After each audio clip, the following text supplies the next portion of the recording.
Hey guys, today I get to talk to Ron Angel about that leap of faith he took from going from his W-2 job to real estate full time. This guy was making over $300,000 a year, and he takes that leap of faith to going into this unsteady world of real estate to starting a business. But before this episode begins, I want to read you the description of this podcast because I feel like there's something missing in most podcasts, and today we get to go through a lot of those missing secrets to success. But in my description, it says, in a world where knowledge and hard work seem like the keys to success, what's missing from the equation? Join our podcast as we unravel the mystery behind what truly separates successful individuals from the rest. We will dive deep into often overlooked one thing that matters most in achieving your goals. Get ready to discover the secrets of success beyond the surface and learn how to apply them to your life right now. Tune in and start your journey towards true success. The reason I wanted to read that to you is because a lot of us often look at people's success and we start asking them the wrong type of questions. So in this podcast, we're going to ask them the right questions. Tell us, if we had a live audience right now, what would you tell them about yourself to catch their attention? What are some stuff you've achieved, or what would make the audience say, I've got to listen to this guy? So I gave up a very successful career where I was a director of software engineering, 14-year career. I was pretty high up on my way to senior director and likely a VP within a year or two. My last year as a W-2 employee in that career, I made $300,000, and I gave all that up to start over completely running my own business from scratch. Yeah, so that's seems like you took that leap of faith and jumped ship to basically restart building from the ground up. Can you tell us from when, let's see, when did those thoughts start happening of, okay, I think I'm going to jump ship, to finally jumping ship, to now that you've jumped ship and you're starting to face new struggles? Can you give us kind of that timeline, the emotions of maybe some insecurities that you faced along the way and how you overcame some of those insecurities when you did take that leap of faith? Yeah, absolutely. So a lot to unpack there. I think it was during COVID, like the COVID period when we were in lockdown, and I used to commute into Manhattan when I was working full time in my most recent job, and so I was no longer doing that, and I was working from home, probably more hours than I was when I was commuting. And because I was working from home so much, and I got to see my family a lot more and spend a lot more time with them, I realized that that's something I wanted even more of. And I wasn't really living in alignment with those values of really spending time with them. And, I always told myself I did it for them, but I wasn't living that way. And so it was late 2022 when I realized that something kind of needed to change, and I wanted to get out of that career eventually. And I knew that real estate was the right vehicle for me. I dabbled in it before. I'd done, a little bit. I've invested in rentals and invested in some other people's deals. So I knew that was like a great vehicle for financial freedom, financial security. So that was the direction I went. And so that was kind of the beginnings of it. I started with like research and reading and going on bigger pockets and networking and things like that. And I eventually, I joined a mastermind of other veteran and active duty real estate investors. And through there, I learned that, some of the more successful people were working with coaches. And so I looked for a high performance coach. Well, actually, I looked for any coach. I didn't even know what I was looking for at the time. And I just by chance found a certified high performance coach and, signed up with him. Big sticker price, but I signed up with him. And through my work with him, I was, able to kind of light the spark that made me decide that instead of doing it kind of slowly, building up a cash flowing portfolio over 5 years and eventually leaving my job, I needed to do it immediately. So I went from probably, within a few weeks working with him, from thinking, oh, this is going to take me 5 years, to I need to figure out how to leave my job by the end of the year. Yeah, so it happened really, really fast once I started to get connected to someone that was helping me understand what I was capable of and really what I was wanting out of life, and then started giving me the tactics and strategies and the mindset of how to actually get there. So I think you just dropped a tactic that, in my opinion, I think this is the number one tactic that anyone can implement. And in our coaching group, they call it the law of proximity, meaning you put yourself close to somebody that was already seeing the success. So something that you thought would take 5 years took you 1 year, just simply by being your proximity to your relationship with this person. Can you talk about how that law of proximity has helped speed up your process? Because I feel like that's one of the tactics that people overlook. They hear about how much money we spend on masterminds, but they're not looking at the value and the law of proximity and being in those groups. Yeah, so I think there's a few factors here. There's the law of proximity, which I like very much, and there's a couple of aspects to it, a couple of things that I did to put myself around the right people. One of which is the coach. The other is the mastermind that I joined, called the War Room, for other veteran and military investors. And so I'll talk about that one quickly. In that one, we were doing weekly accountability calls and with small group accountability. So I got into a virtual room once a week with other people who, some of them were only a few months ahead of me in their journey, some of them a year or two. So one, I got to see that it's possible and what they were doing. It got me to take more action because I'm like, okay, these guys are making offers, they're marketing, they're doing these things. Like, there's no reason I can't be doing it, and I have no excuse. So I got to see the example, and this is like kind of like you want to, you want to be on par with those guys, right? So you're going to take the action. And I got to see that some of them were in a larger, more expensive mastermind, which is seven-figure flipping. And I realized, okay, this is where I really need to be. That's the room I really want to be in. And so I eventually joined that mastermind as well. And so that's the law of proximity with other people in real estate, like doing much, much bigger things than me and showing me what's possible. My work with the coach, that was really all around mindset. So he is not in real estate. I mean, he's dealt with real estate in the past, but for him, or my work with him is really kind of all the mindset shifts that were possible to take place for me to realize what I really wanted out of life. What are my true core values? What is it that, what is my purpose statement? What are my limiting beliefs? And then realizing that there is something inside of me that I didn't even know was there, that, once that was unleashed, it's like, oh, okay, I got something, I got somewhere else I need to be. I got other bigger things I need to do. And now I got to just start taking action. So you mentioned the mindset shifts you made with your coach. Can you give us some specifics of that? I know you said like your purpose and some of your values. Can you go in a little more detail of some of those mindset shifts you change, and maybe for that person who's listening, what's a quick, like, how do you, I feel like that's one of those questions that you say, hey, so yeah, I need to change my mindset, but how? Like, how did you do that? Yeah. It's been a long journey. I've been working with him for about 2.5 years, and I've made so many mindset shifts. I couldn't name them all, and I probably don't remember all of them. And they're like iterative. They build on top of each other, right? So it's at first it's like you realize this, and then you realize that, and it just kind of compounds. It would be really difficult for me to trace back all of them. But just thinking about, like, I actually had a coaching call with him yesterday, and this was got the topic was about creativity and unleashing creativity, and how do I express my creativity in my day-to-day life? How do I express it in my work? How do I express it in my environment? How do I express it in my relationships with coworkers and with family members?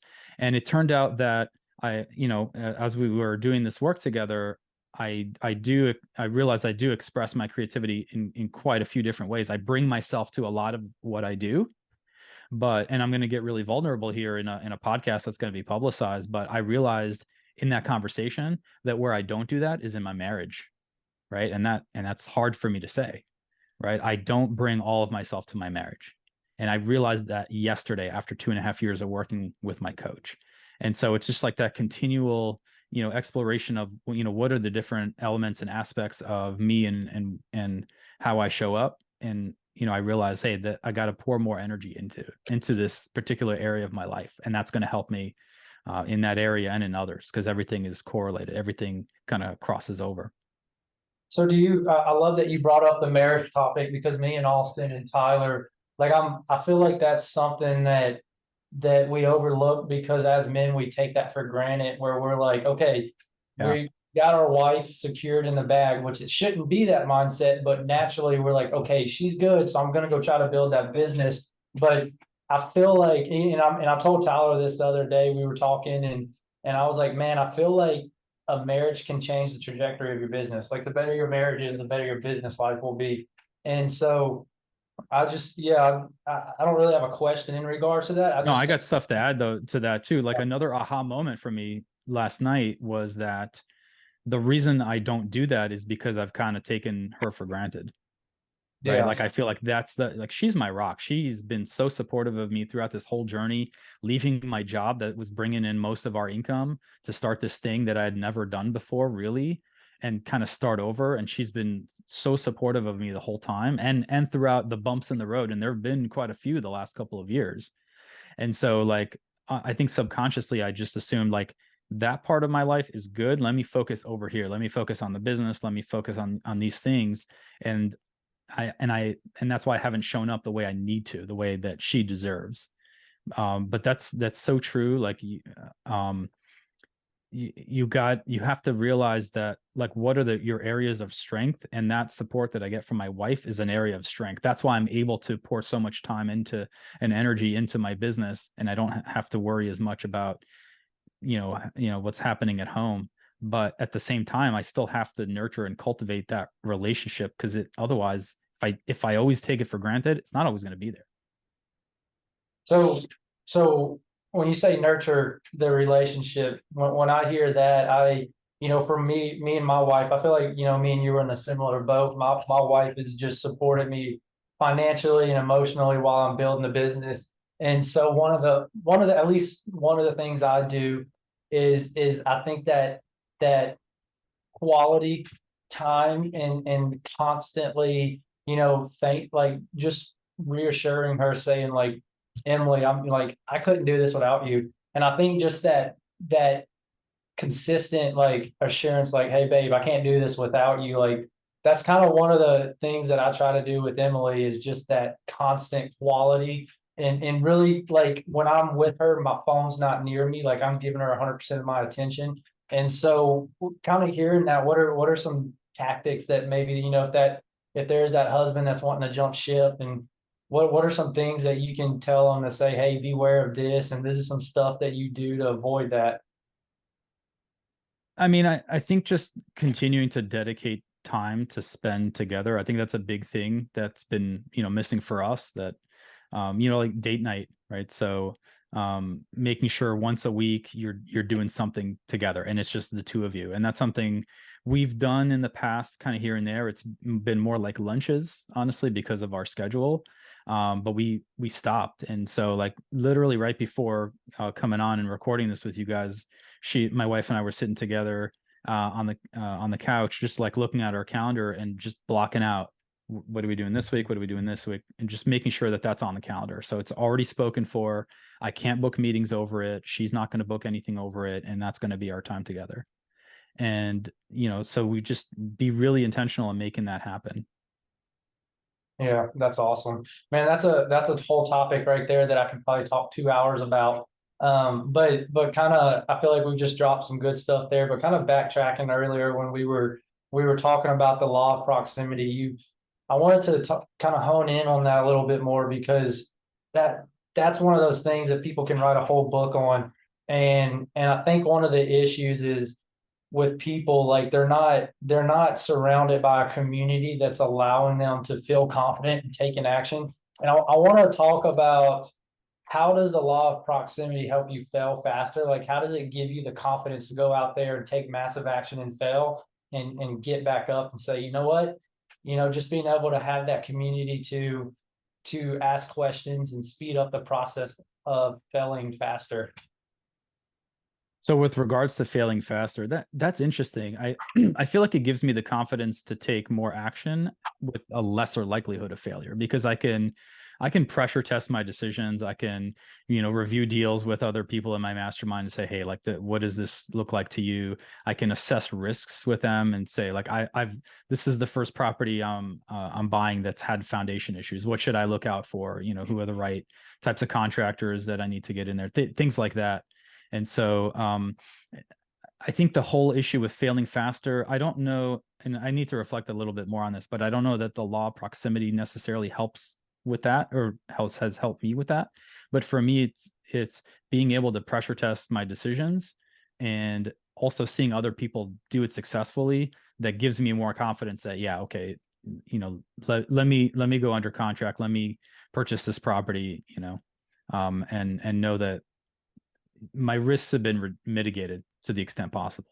Yeah, I think let me rephrase the question. I think it's probably more of I'm not saying, go out there and let's fail. It's probably more of not being afraid of the what if, Yeah. of what if I do fail. And I think kind of having that confidence of, like you said, going under contract with that seller where there might be some foundation issue. If I was doing that alone, I'd be scared out of my mind. But if I've got the backing of a community, I'm involved in that law of proximity. Now I don't have that fear of failing. And I think, yeah, so just those small day-to-day failures of like maybe getting one of the issues we're running to in our business is like with the banks, local banks tightening up, and we're trying to figure out how to refinance some rentals. So, I don't have a fear of getting rejected by lenders because I know I just have to go shop around and I just need to be, I don't know. Yeah, does that make sense? Yeah, for sure. And you know that even if there's you kind of run out of options that you're aware of, you can go back to that community and say, "Hey, what are you guys doing?" Because there's other people that are in the day to day right now doing the same things you are. So if you're running into issues with refining out your burr properties, someone else is also in the community. Someone else has probably already solved that problem. And if no one else has, you can now put your heads together and like, okay, let's think creatively and let's brainstorm how do we actually get across this hurdle. Yeah, I love that. So I think you have talked about, some limiting beliefs. Um, can we go into some details there and maybe some things you did to overcome some of those limiting beliefs? I guess I don't know have any specifics, just Hmm. it's a broad question and I don't know anything that you can think of. Beliefs are an interesting thing, right? You don't even know that they're there. Like they're like sort of underlying assumptions that you just take for granted, and you don't see them unless someone else shows them to you, if that makes sense. And so Yeah, it's almost hard for me to think back, like what were my limiting beliefs, back in the day, because I've crushed so many of them, and I still have a ton more, I'm sure. Um, but yeah, I think trying to think of something specific, but it's really kind of tricky because these things are sort of baked in. They're almost invisible to you. yeah. Yeah, no, I hear what you're saying. I think I know for you, like I've heard you say before, like you've said some things that made me register. Just like if that person specifically to partnerships, like you had said, well, are you partnering out of needing that value, or are you Mm. partnering out of loneliness? So like that was something that you told me, Vaughn. I say Vaughn, that's our coach. You're Ron, but yeah, that's something that I think like a limiting belief of like, do I need partners or is this something that maybe I'm lonely, and which I've had a Mm. lot of reflecting on that, but I just thought that was a kind of an example of maybe a limiting belief because there's probably people out there where, you may not need the partner. You're looking for a partner because, you have a limiting belief that you can do it by yourself. And Right. sometimes you don't realize that until you're in a coaching group with somebody like Ron who's challenging you to think like that. Yeah. And So here's one thing. One thing I learned very early, literally in the very first session that I had with my high performance coach, which is if you ever catch yourself saying, "Let's be realistic," right? Or if we're going to be realistic, let's shoot for this. Anytime you use the word realistic, just replace it with self-limiting, right? So just get rid of the word realistic from your vocabulary, and anytime you want to achieve something, figure out, how, as opposed to, oh, I think this is reasonable or this is realistic. And just get rid of that. And that right there will um help you see what your limiting beliefs are. Anytime you see you're thinking to yourself, oh, I need to be realistic about what's possible.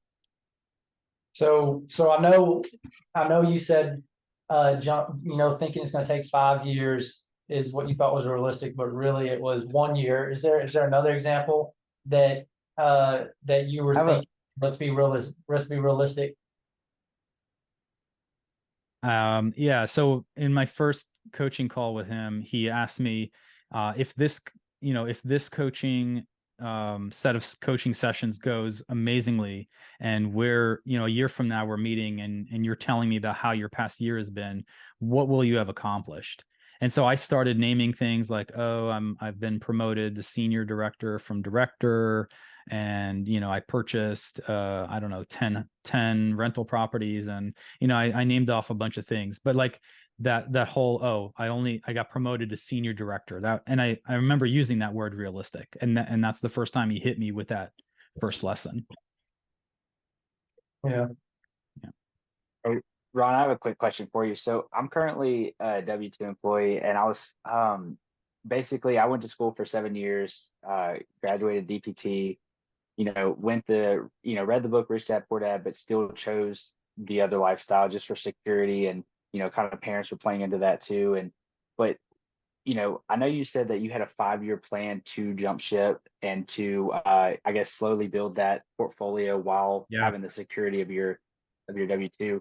It was there just like an aha moment with those coaches, or just like, where you just like, screw the finances. I know we'll be okay. Like, I know at the end of the day, my family's gonna be fed, my wife's gonna be okay. We're gonna have a roof over our head. Let me just go for it.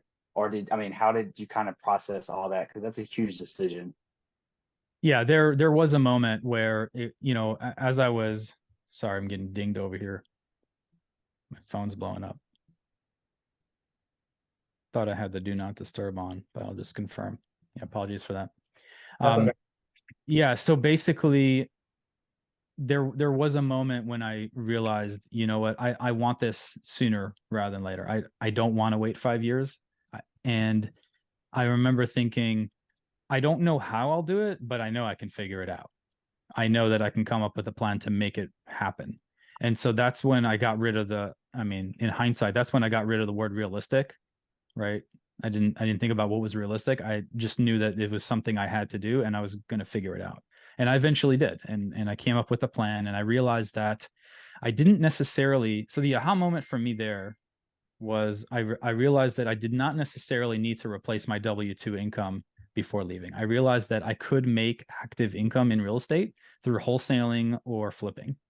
And so I said, okay, well, what if I leave my W-2 job and then become a wholesaler or a flipper, generate some active income enough to feed my family? How much faster will I be able to build a cash flowing portfolio that will give me the, my financial independence number if I'm already in the industry and actively looking at deals and doing it day to day, as opposed to doing it kind of on the side on the weekends in the evenings? And I realized, okay, this is my path out of here. I'm gonna start a business. I'll generate active income. I'll still build up the cash flowing portfolio on the side. It might still take me 5 years to get to my financial independence number. Hopefully not, probably not, but even if it does, I'll be in real estate, this new thing that I'm passionate about. I'll be able to control my own uh schedule, and I know that all my energy is going into something I'm building for myself as opposed to building for an employer. Man, I respect that, because I mean, as soon as I graduated, like, I had the same mindset. I said, man, I'm gonna work 40 years for an employer. Best case scenario, open up a clinic, but real estate gives you a way out to where you can spend more time with your family. You can cancel a Friday and not have to take paid time off. Like, there's so many more doors and opportunities through that. So, that's something me and my wife are talking about, because for 7 years now, we were just in school and had no paycheck, just kind of in school. And now that we finally have a paycheck on, it's like we're finally having a paycheck, and you just want to, jump ship. And I'm like, I know it's scary. I know it's scary, but that's something that we're praying and going through right now. But it's cool seeing someone that made that jump, that's successful in it, that kind of paved the way for people similar, in a similar situation. So, I think it's really cool that you made that jump and your wife was supportive, and you just kind of went for it. Yeah, absolutely. And I don't know that that exact decision is the same right decision for everyone. Like it was right for me, it was right for us, I think, at the time. But everyone's got to make their own call about what they're comfortable with. But what for me, what I would encourage other people that are in kind of trying to weigh that type of decision is like, what's your heart telling you? Like where do you feel like where's your passion drawing you to? And if it is to go and take those risks, then that you should listen to what your heart is telling you, and like really weigh that. Yeah. I think right now I'm gonna listen to my wife and then my heart second, but hopefully one day it's it'll be equal. Yeah, Yeah. So basically what I'm hearing, just to kind of sum up what you just said, is there's, obviously there was a certain level of, the tactics and the knowledge you kind of educate yourself, but at some point it was you kind of hit this wall where you said, okay, there's no more knowledge I can really gain. I just got to make it happen. And I think that mindset of saying, okay, I'm just going to make this happen no matter what. Like that's almost more important than the knowledge, because the knowledge you're going to get along the way. Does that sound absolutely. all right?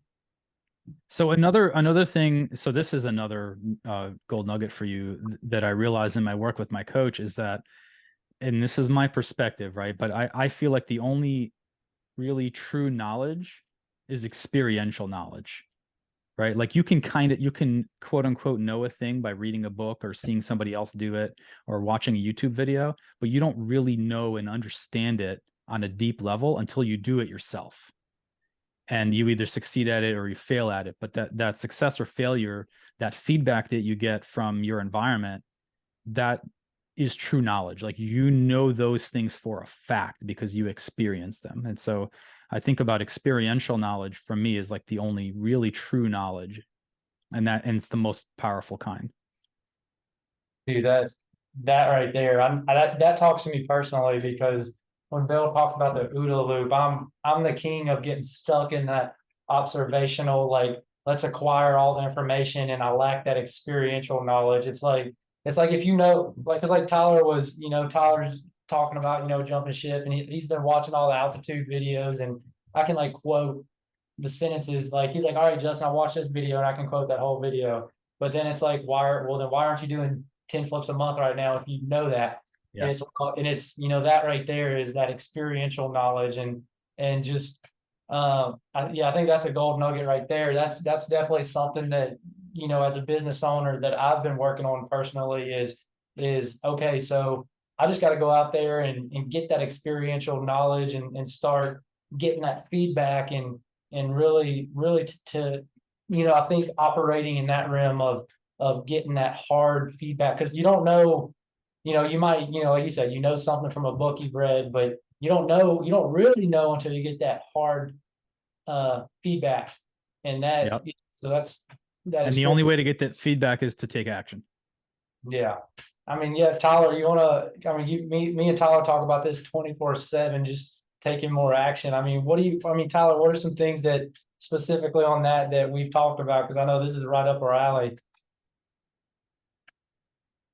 Yeah, man. So I've been talking to Justin. The OODA loop is a phrase that I heard for the first time this year. And what I'm noticing, like what me and Justin got stuck on, is like we're amazing with the first three.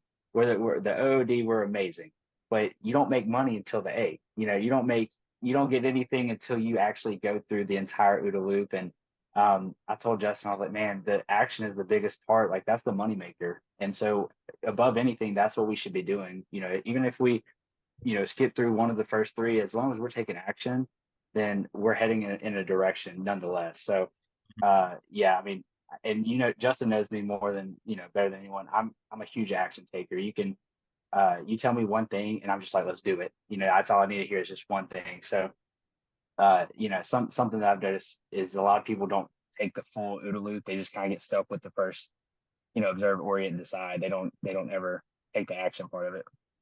For sure. Yeah, I think I haven't heard that yet. A is the money maker. We're gonna have to I like brand that. A is the money maker. And I think that's, our big, and honestly, our biggest cash finds have been because of the lack of the A in the OODA loop. And if you're out there listening, just to sum up, the OODA loop stands for observe, orient, decide, act. and in our community in seven figure flipping, we always talk about who goes through that cycle the fastest is the one that succeeds. And so being able to observe, orient, decide, a lot of us get, when Tyler was saying getting stuck on those first three, a lot of us observe, orient, decide, but then we don't take action. And so how you can apply that in the real estate world is, you know, maybe you're listening to podcasts, you're analyzing deals and you're deciding what the offer should be, but you're not taking action and delivering that offer because you're scared of that feedback, that experiential knowledge that you're going to gain by maybe you get rejected 10 times with an offer, and it's because you're lacking what Tyler said, the money maker part, the action. And so that, yeah, so just if you got to go out there and make 50 offers and get rejected, that's good, because like Tyler said, the money maker's in that A. And so that's, yeah. Yeah, I Sorry. think a lot of people just they want to, you know, they stay in that education phase, they stay in that observe orient phase because they want to make the perfect decision, right? They want to take that perfect action. And the problem is that you can't. You can't and you won't. And you have to fail, you have to make mistakes in order to make any sort of progress. And if you accept that you will make mistakes and you will quote unquote fail, then it's like, okay, well, I will, but that's the only way to grow. And if you accept that and then decide to take imperfect action, then and to go around that loop as fast as possible, then you'll progress, and you'll progress very quickly. That's awesome, man. Just kind of changing lanes here. One of the questions I was wanting to ask you is what's one of your most proudest moments? Ooh, that's a good one. Let me think. I mean, I think closing my first deal, my first wholesale deal, was a very, very proud moment. It was I started marketing at the end of 2021 before I left my job, and in 2022 was when I quit at the end of 2021. 2022 is I really kicked it into high gear, and I was sending a lot of direct mail and getting some leads, but couldn't quite get to a contract, couldn't quite get to a deal. I then added another channel, which is bulk cold calling. So I hired a cold caller, and one of my cold call leads ended up turning into a very, very juicy contract. I thought I had a 100K spread on it. I didn't, but guess what? I had a 62K spread on it.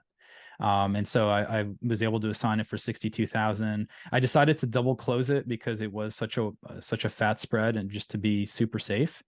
With all the fees and all that stuff, I had to get transactional funding, but all that stuff, I still made 55K. And this was after 5 months of doing it full time.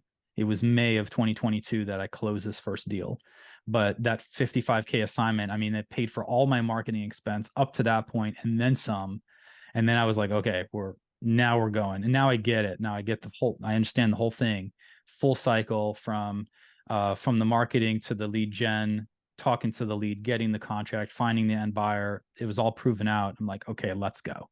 And I think within a few more, I had a couple more contracts at that point. I closed another one the following month, and it just starts to snowball. And I ended up closing close to 10 deals that first year. Hey, that's awesome, man. That's pretty cool. So, and I hope there's somebody out there listening that's inspired to take that next step. And if they like you said, it makes sense in their heart to take that next step. Hopefully, they've heard of. I think you said the War Room and Seven Figure Flipping. Those are two communities that can help you take that leap of faith even quicker and open up the possibilities. And yeah, so that's just some really good stuff. And I know look, I'm keeping an eye on the clock. I know we're approaching that 45-minute mark. Man, is there any topics or any conversations you feel like maybe we need to have before we hop off that we haven't hit yet that would really add some value to the listeners? Well, I mean, one thing that's on my mind lately, and I've been posting, I posted about it earlier today. And this is just to kind of put it out there to the universe, not that we need to dive in very deep, but more recently, I've been working with our coach Von Bethel and his company and our REI Junkies. And so now in my current place in my journey, I have multiple ventures with different partners. I got a lot of stuff going on, but one of those things is I'm working as the marketing director for REI Junkies, and I'm I'm really deep into that company and into that culture. It's faith-based organization where we're it's a very successful business where we're acquiring properties, wholesaling them, we're taking some down ourselves as rentals and as seller finance deals. But ultimately, the goal of that company is to help 500 families realize the dream of home ownership through non-traditional financing. And basically what that means is we buy properties, rehab them, and then sell them to people who wouldn't otherwise qualify for a traditional or conventional mortgage. We're seller financing it to them, and that's giving them the opportunity to buy a house and start building that generational wealth and start getting themselves closer to financial freedom. And so that's like this is a very sort of, it's faith-based, it's really mission-based organization. And what's I'm realizing over the last couple of months of working in it is that that's helping me kind of get deeper into my spirituality and get closer to God. And that's something I posted about earlier today. And that's very much on my mind and in my heart right now. And it's something I'm like pretty excited about. That's definitely awesome because I mean definitely being in the Top That's Gun, awesome, man. seeing y'all grow there because I know even I don't know if y'all could hear, but the flow in which Ron the confidence in saying the let's see the vision of our goal is to help 500 families in non-traditional financing. Like they're super just focusing on that. Like I don't know if you notice how clear he was in his vision, and I think that's a tactic to point out right there is that clarity. They're super clear on what their goal is with the business, so that's something just to kind of take a little step back and point out like that clarity on pursuing like building the business. And I know you had mentioned you're in multiple ventures and what are those ventures? I know you're with marketing with Yep. Vaughn, and what are a couple other things you have going on?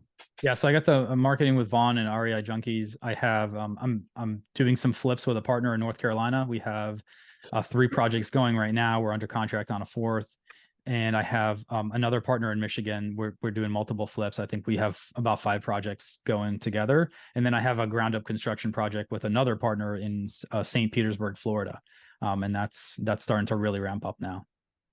Yeah, that's awesome. Well, man, before we wrap anything up, I mean, Tyler, did you have any other questions before we wrap anything up? No, man, but I appreciate you sharing about your faith-based company. That's awesome. That's something that I want to strive to do one day. And you know, I told I told my wife all the time, something that's on hard is just paying for someone's food. Whenever I go out to eat, just saying, hey, that's another young couple. Can we pay for their food? Mm. And right now, financially, as we're trying to grow and get more and more, she's like, I don't know, and eventually, I want to be able just to do it without even checking, or just do those little deeds throughout the day that touch someone in a in a way they're like, man, there's having financial freedom just opens up so many things for us. But I appreciate you sharing, and that's definitely something I want to do down the road is just give away a house or build something for someone that wouldn't have it. So I appreciate you sharing that. Awesome. Yeah. Well, man, just wrapping things up, would you specifically just, maybe there's somebody that's interested in the War Room. Would you maybe give a shout out how to connect to them? And then maybe tell some people how to contact you and what you have going on if they reach out to you, kind of what you're looking for and how to get a hold of you? Yeah, absolutely. So connections in the War Room. Dave Perret runs that mastermind. You can look for him, Dave Perret on Facebook. He's pretty active there. He also has a larger kind of open community. I think it's called the Military Millionaire. So that's open to anyone. It's not the paid mastermind, but we have the War Room, which is the paid mastermind as well. And if you can't find him, reach out to me, and you can easily find me, Ron Angel, on Facebook. You can find me on Instagram, Ron_R_Angel on Instagram, and on LinkedIn, just search Ron Angel. Very easy to find. You'll see my face. And as far as what I'm looking for right now, like I said, I have multiple projects going and kind of more in the pipeline that we want to take down. So I'm always looking for private lenders that want to come in and get some lazy money working for them for great returns, typically double-digit returns, typically straight interest. But if you bring more capital, there's other creative things we can do. So always looking to expand my private lender kind of community and like basically winning together, which is what, if you notice the theme of what I'm doing now, everything is partnerships, it's winning together, and that's the way, I like to do it. Yeah, awesome. What's up, guys? Hey, so we just did the podcast with Ron Angel. He went from jumping ship from his W-2 job to the full-time entrepreneur world to having some partnerships and different ventures. And we really dove into some amazing content on just those limiting beliefs and that mindset on becoming the person that just says, hey, I may not have 100% of the knowledge here, but I'm the person that's going to figure this out. And one of the things that really stuck out to me was when he talked about experiential knowledge, meaning we spend so much time acquiring knowledge but not taking action. And a lot of times when we take action, we get that experiential knowledge, that hard feedback, and you don't really know what knowledge is true until you take action, because that's when you get that feedback from the situation. So listen to that, because for me, that hit home. I spent so much time reading books by not taking action. And I feel like a lot of us usually struggle in that we have this disconnect of learning about a topic, but we're not taking action. And so that experiential knowledge is huge in being able to take it to the next level.